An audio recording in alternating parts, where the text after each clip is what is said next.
Hello, everyone, and welcome to the Great Work of Your Life interview series. I'm really excited about our guest here today. She is the principal of Stephen Connor Global Strategies and a fierce advocate for the gender multiplier effect. What is this? This is the quantifiable ripple created when women and girls find their voices and become economically empowered.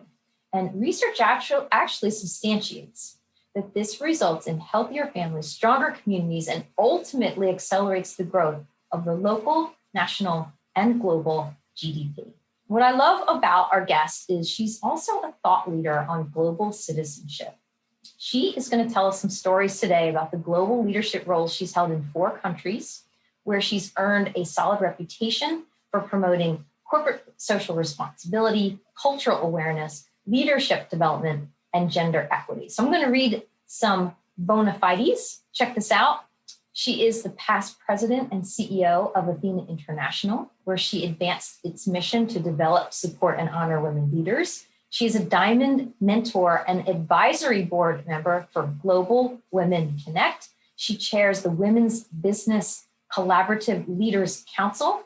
She serves on the board of American Friends of Chateau de Compiègne, CS International University Foundation. She consulted for the World Academy for the Future of Women. She led gender impact projects for United Nations Women Beijing on climate change, corporate responsibility, and the economic empowerment of women. And in her local community, in her free time, she is the past executive director and board member for Athena of the Triangle and the governing body board member for the Raleigh chapter of the U.S. National Committee for UN Women. She also serves for the CSIS think tank, and she's working with her local community in terms of leadership Raleigh on FOUR, FOUR, four for golf. She loves golf, and she's now their communications director. So we're actually both from Pennsylvania. She holds a master's degree in global leadership from Duquesne University. That's my alma mater as well.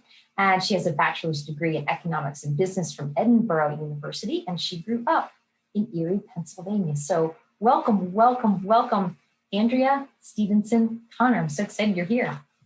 I'm excited to be here, Mary. Oh, thank you. So shall we dive into our questions? Sure, let's do it. All right. So clearly you have a lot of energy. So what gives you energy? That's our first question. Oh gosh, what gives me energy is I love, which you helped me figure this out, liberating greatness. And I think it's so important to help, I'm particularly passionate about women leaders, but helping them find their voice. And when they do, watching them thrive has been really rewarding. So I think seeing people find their voice and their passion and purpose is what really gives me energy. Thank you. And we've talked a lot about this concept, which you feel very passionate about, where in terms of liberating your greatness, you don't necessarily need to have a big title to be a leader. I mean, you've built a school in Germany. I see that the projects are in photographs framed behind your left shoulder there. You've left a tremendous legacy in other countries, but you also built a playground locally when there was a need. So can you talk a little bit more about that? You know, I'm a firm believer that you can stand around and complain about something, or you can do something. So I think challenges create an opportunity to have a positive impact and build a community of support.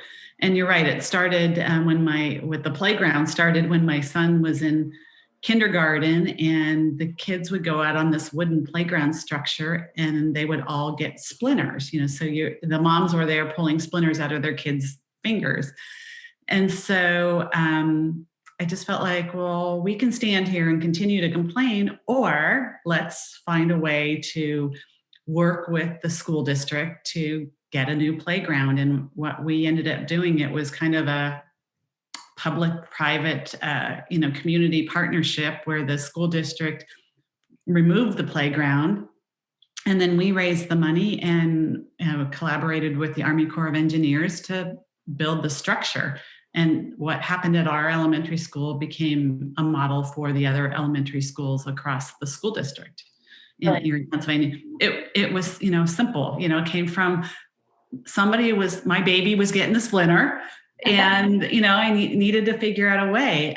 If you follow Lema Gabawi from Liberia and Ellen Sirleaf Johnson, and one of the reasons they received the Nobel Peace Prize is they were able to stop the war. It all started because her son wanted a piece of bread, and it was a warring country, and they couldn't feed their children. So, give a woman a challenge, and she will solve it. Definitely. Well said. Thank you. That's a great story. I love that story. Question number 2 is a fun question. Okay. Pet peeve. What's your pet peeve? Inaction. Analysis paralysis drives me crazy. There's, absolutely, you need to have a strategy and a plan. Totally agree with that. There's no sense in, spinning your wheels on something. At some point, though, you have to take a risk, right? Because you're never going to know if something is going to fit the situation until you try it a little bit, and then be agile. So analysis paralysis is probably one of the things that drives me crazy. Yeah, good one. I can totally see that for sure. Question number 3. What do you love the most about your work?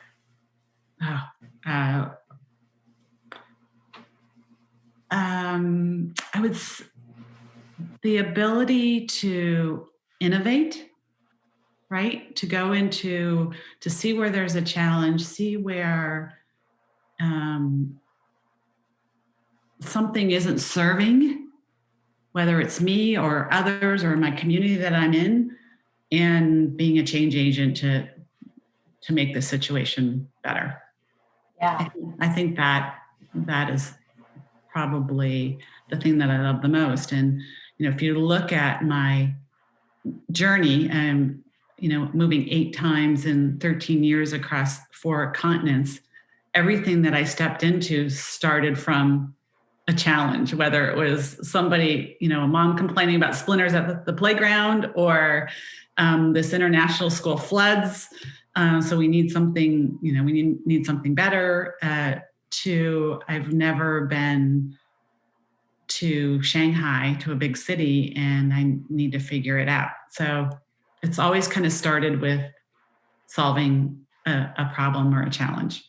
Yeah, and remind me, how old were you? You've told this story over and over from the podium. I've heard you many times. You're an awesome speaker. How old were you when you got your first passport? I was 36, so had never been outside the United States, and made that jump to Kuala Lumpur, Malaysia was my first journey. And how completely different can that be from Erie, Pennsylvania? I mean, even think climate wise, right? Erie's like in the snow belt, and Kuala Lumpur, Malaysia is close to the equator. So it's, sundresses and parkas, So, and culturally, it's that different as well. And so it was really, really amazing to be able to get that passport. Definitely. So on the flip side, what frustrates you about your work? Sometimes things don't move fast enough for me. I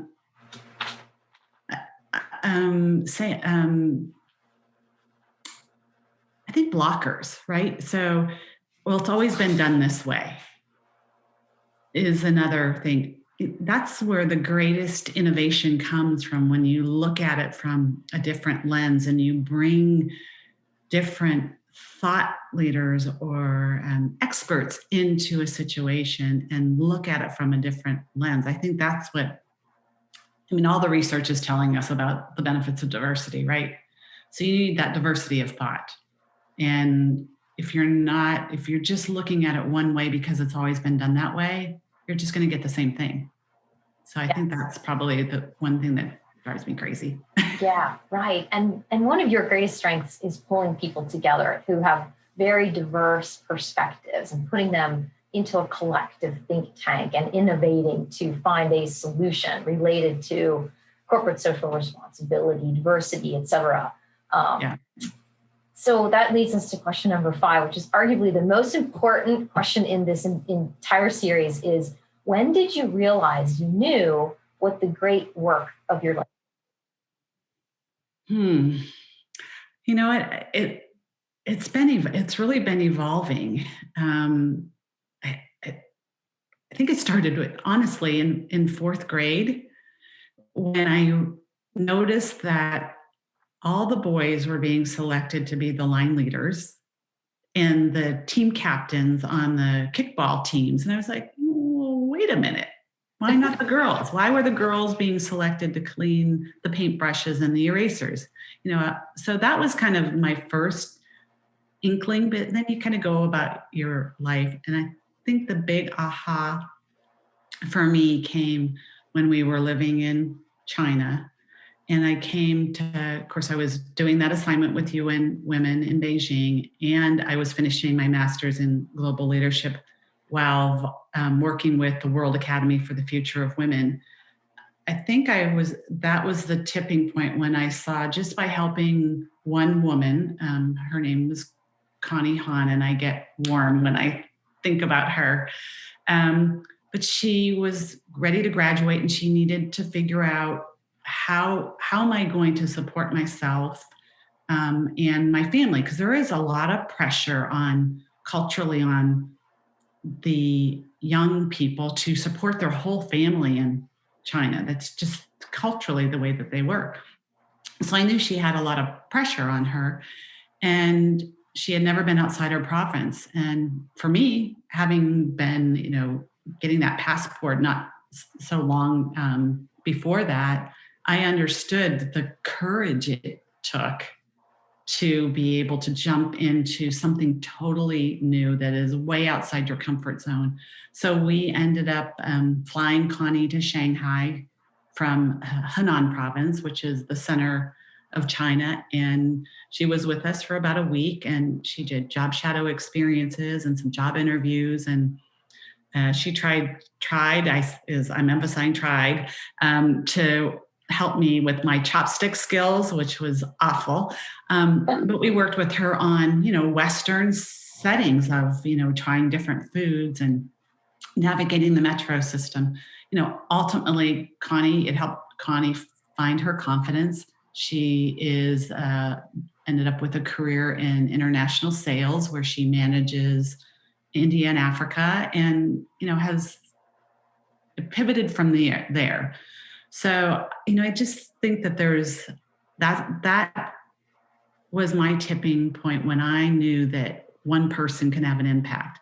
And ultimately, during those 3 years from 2012 to 2015, we had about 40 students that cycled through our Shanghai apartment for various times. We didn't have them all at once. My husband's not that much of a saint, but we had a variety of them along the way that did job shadows or fellowships or internships. And, I would take them out to try their first oyster at Morton's or to the theater to just show them what was possible. And I learned so much about Chinese culture from them. It was really magical, actually. And I think that was my tipping point, that I knew that the gender multiplier effect was something that wasn't just a theory, that it really is something that can change the trajectory of our world. Definitely. And Connie, you refer to Connie as your Chinese daughter. You Yes. still in touch with her today. And what a beautiful story to really emphasize your advocacy for the gender multiplier effect, which is what you're known for. That's your brand, the GME, the gender multiplier effect, for sure. So you've done so much, Andrea. Have you ever had doubts or freak out moments? Oh, sure. All the time. Can you tell us, give us an example? You're not human if you don't. You're not stretching yourself if you don't. Gosh, what would be? I think during my time leading Athena International, because I felt so passionately about the 8 principles of enlightened leadership and the toolkit. I felt so responsible for carrying that torch and that mission. My mother's an Athena Award recipient, so I, have been kind of brainwashed from the beginning with that toolkit. And when we started moving internationally, that was where I really learned the value of that toolkit, the value of living authentically, learning constantly, advocating fiercely, courageous acts, giving back and celebration. That was where I really knew who I truly was at that point, because I had no choice but to be my authentic self in Kuala Lumpur, Malaysia, or Shanghai, China, or Bonn, Germany. There just was no other choice. And so it was the opportunity to really show up. So I think, where those pressure point moments were for me is that I really believe in those principles. Having the burden and the weight of carrying that mission on my shoulders was really heavy, and I burnt myself out. Yeah, I could almost guarantee, I would bet a large sum of money that people listening to this podcast can totally relate to that. So it's actually a perfect segue into the next question. How do you define success? Oh, good question. You know what? Success is for me is finding that balance of self-actualization. So Maslow's hierarchy of needs, where you have your food, your clothing, your shelter, and your passions, and you are doing what you do because it brings you pure joy. So success to me will be when I have that balance where I am doing what I love to do out of pure joy. I'm not worried about, is this the right economic decision because of the expenses associated with what I'm doing, that it all just will kind of flow together. And that will be that will be success for me, in business.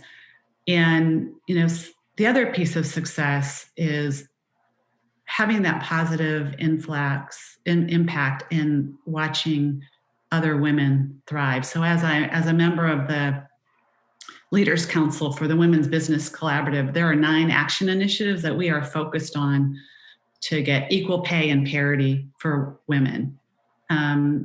Seeing those goals realized will be an element of success. We saw a huge one yesterday with the swearing in of Kamala Harris as the first female vice president in the United States and a woman of color.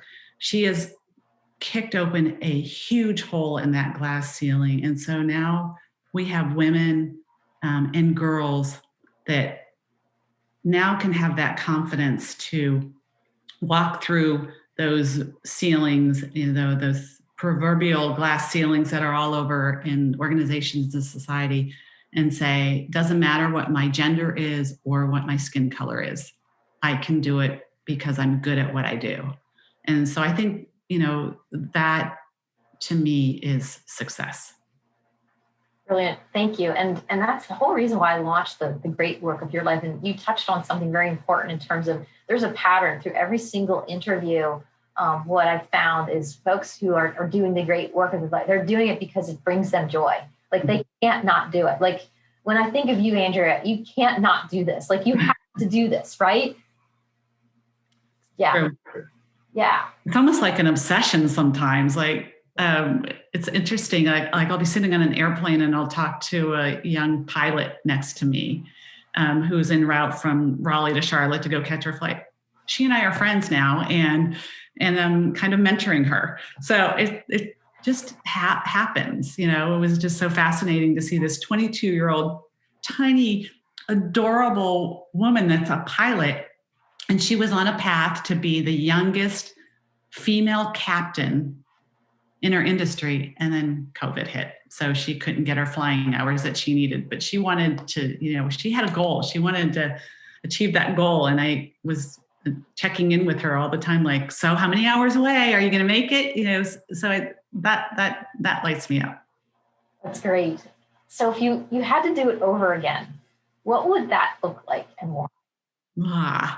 What would that look like? I think I would be better at setting boundaries for myself and make sure that I'm taking care of me first before I, look at all these other things. Because then I'm present to serve, right, and not getting burnout. When my husband comes in and starts meowing at me because he thinks that'll get my attention, that tells you that I'm working too long and too late. So, because he knows that I will stop and feed the cat. So I think, doing it over again, just getting that work-life balance. The rest of it has just been awesome. I mean, stumbling along the way, learning from a whole variety of different people around the world, that curiosity to try new foods and culture. Huge proponent for getting outside your comfort zone, for sure. And that work-life balance resonates very deeply with me, Yes. truly. And I'm sure there's other folks that are listening now that need that constant reminder that we need to put ourselves first. If your husband meows at you, then you're right. That's the trigger for sure. So let's talk about your superpower. What do you think is your superpower? Are you honing your superpower? What is that? I would say my superpower is seeing connections and seeing how the puzzle fits together, and the people that should be in the room to have an impact. Yeah, I'm a firm believer that individuals and opportunities come in your path for a reason, and figuring out why the universe is, sending that person to me at that point in time, and I should pay attention to it. Love it. Perfect. And we've often talked about Strengths Finders 2.0 and our 5 core strengths. And I'm witness to this. I've watched you in Woo. Can you explain what Woo is? WOO, Woo is one of your top 5 core strengths, if I remember correctly. Yes. Yeah. I think Woo is being able to, I'm probably not going to do it justice, but connect with people, to attract people, to engage with them. And, I had great role models in my mom and dad who are, I'm sure, taught me all about Woo, right? But the realization for me came when my son pointed out, he's like, when you go into a room, you find that person that's in the corner that's not engaged and you bring them in. And it never dawned on me. And maybe because that was me, growing up as an only child, I think a lot of times I felt like I was that person in the corner in the room. And so I can empathize with them, not knowing how to jump in. You don't necessarily learn that if you aren't from a big family, right? You have to kind of figure it out. Yeah, so we're opposites there. I'm the oldest of 6 and you're an only child. I often wondered, I dreamed about what it would be like to be an only child. Oh my gosh, Of course, we would never trade our places for anything. Sure. And you had, your father was a great role model, your late father. I'd never had a chance to meet him. I met your mom, who was amazing. And you told a story once about a local checkout clerk from the grocery store came to. Can you share a little bit more about that? Sure. And I guess this is where the Woo training I got came from. So my dad passed 3 years ago in December, and it was fascinating to be at his funeral. They ended up having to, it was one of like the snowiest day in Erie, Pennsylvania. The roads were treacherous, and they had to extend the viewing hours at the funeral home because the line just snaked out the door, and which was touching. It didn't surprise me, but it did surprise me. I mean, because I knew my dad, and I knew how he cared about people and he engaged with people. But what really brought it home was, as you mentioned, one of the checkout clerk from the local Giant Eagle came up to me and told me that she could not, she needed to be there that day, because every time my dad came in to check out, he made her feel like she was the only person in the room at that time. And I knew that about my dad, but it was really touching to have somebody else, acknowledge that. It just shows each one of us are human beings that want to have a voice and be recognized for the gift and the value that we bring for being here on this planet. So my dad was a great role model in how to engage with people and make them feel appreciated. For sure. And he had the gift of woo, it sounds like, as well. I think so. I don't know if he ever had a strength finders, but I would bet woo is on there. Woo is definitely one of his top 5. So Andrea, is there anything that you wish you were better at? Oh gosh. I wish I was better at technology stuff. I'm learning along the way, but I'm so, if I could go back to, and start over in middle school, I would be focused in on math and science and come up through the tech industry. Because if you think about the power and the innovation, if you have that skill set, how, what you can do. Fortunately, I'm good at finding people that have that superpower and I guess maybe I look pathetic enough that they're willing to help me. But I would definitely, want to go back and have that skill set to be good at coding, or at least understanding the way to innovate in technology. Yes, I echo your comment there. 4 questions, and then we're going to go into a bonus question. So the next question is, what do you know about yourself to be absolutely true? That's a tough one. I know that I'm a good person, that I have empathy for others, and that is sometimes my Achilles heel. Being able to put myself in the shoes of others can sometimes get me sucked in or become a monkey on my back. And in reality, it's up to each one of us to control our own destinies. I can't help or save everybody. Our greatest strength is sometimes our greatest weakness. I can attest to that as well. How about the next question? I love this question. It's so fun. What would people be surprised to know about you? What would people be surprised to know about me? I can't carry a tune, that I kill plants. My family calls me the gangrene thumb. I love flowers. I love fresh flowers and fresh plants, but my family has taken over. My husband is now trying to revive the orchids that I've killed. So. Duly noted. I'm not going to be sending you a plant for your birthday. Yes. Well, Ed will take care of it. Awesome. How about a book? Because I know you love to read and you love to listen to podcasts when you're walking the dog. Is there a book that you can recommend to our listeners that inspired you to behave or think differently? So I'm actually in the midst of one now, and I'm don't know if I know the author's name off the top of my head, but it's called Breathe. And it's the Palmanauts, I think is how you say it. You know, the research of breathing and the benefits of your breath. I have had multiple times where I'll be in a yoga class. Like I was in this amazing yoga class in Kuala Lumpur, Malaysia, and the instructor's like, "You're not breathing, or you're breathing wrong."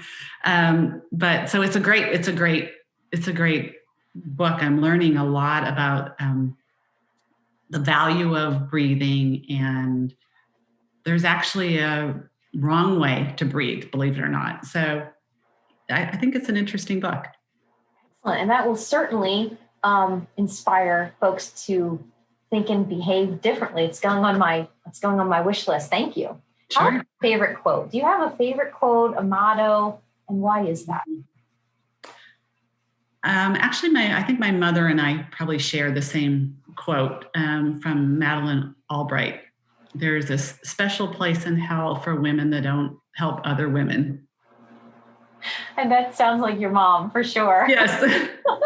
Yeah, I like that one. And I like it. There's another one by Coretta Scott King that talks about women are the soul of the nation. And if it needs to be fixed, then we must be their soul. It's a beautiful quote. And correct me if I'm wrong, but I believe it's in your LinkedIn profile. It means a lot to you. Yes. Yes. Excellent. Well, we've come to the last question, the bonus question, the legacy question. Uh-oh. The blank question. And it goes like this. If a higher power would let you, what would you do? If a higher power would let me, what would I do? Oh, I think I would go and set up a beautiful retreat on the big island of Hawaii and invite all of the women and a few good men to just come and have a relaxing moment, you know, a week together to just relax and connect. And I would want it to be really global. I think it's so important to connect across countries, across generations, because that's where our understanding comes from. Love it. Wonderful. Ladies and gentlemen, Andrea Stevenson Connor, go to #Gender Multiplier Effect, and you will see her thought leadership quotes and writings and articles and blogs. It's very inspiring. Andrea, thank you so much for being here today. Thank you, Mary. It's been such a privilege.